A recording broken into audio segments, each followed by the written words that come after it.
In the world of math, many strange results are possible when we change the rules. But there's one rule that most of us have been warned not to break.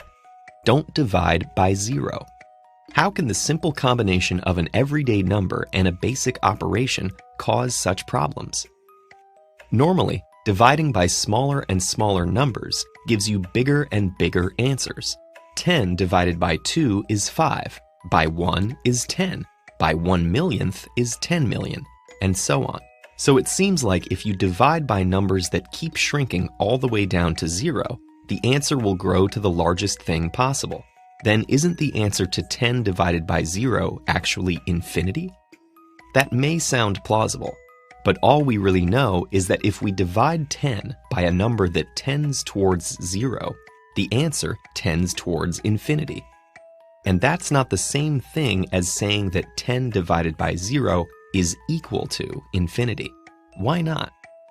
Well, let's take a closer look at what division really means.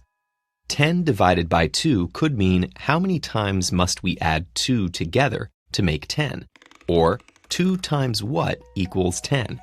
Dividing by a number is essentially the reverse of multiplying by it in the following way. If we multiply any number by a given number x, we can ask if there's a new number we can multiply by afterwards to get back to where we started. If there is, the new number is called the multiplicative inverse of x. For example, if you multiply 3 by 2 to get 6, you can then multiply by 1/2 to get back to 3. So the multiplicative inverse of 2 is 1/2, and the multiplicative inverse of 10 is 1/10.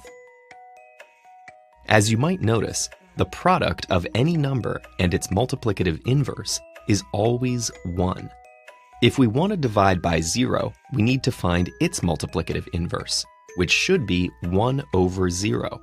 This would have to be such a number that multiplying it by 0 would give 1.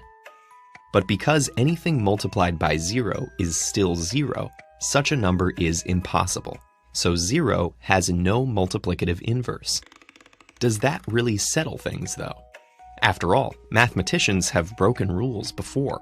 For example, for a long time there was no such thing as taking the square root of negative numbers. But then mathematicians defined the square root of -1 as a new number called I, opening up a whole new mathematical world of complex numbers. So if they can do that, couldn't we just make up a new rule? Say that the symbol infinity means 1 over 0 and see what happens? Let's try it, imagining we don't know anything about infinity already.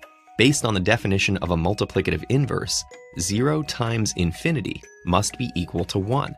That means 0 times infinity plus 0 times infinity should equal 2.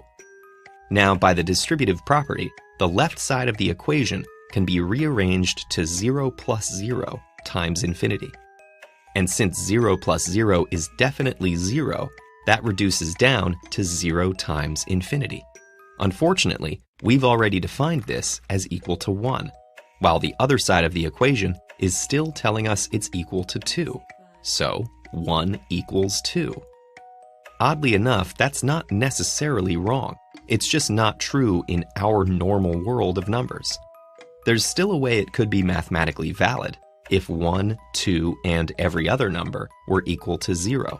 But having infinity equal to 0 is ultimately not all that useful to mathematicians, or anyone else. There actually is something called the Riemann sphere that involves dividing by 0 by a different method, but that's a story for another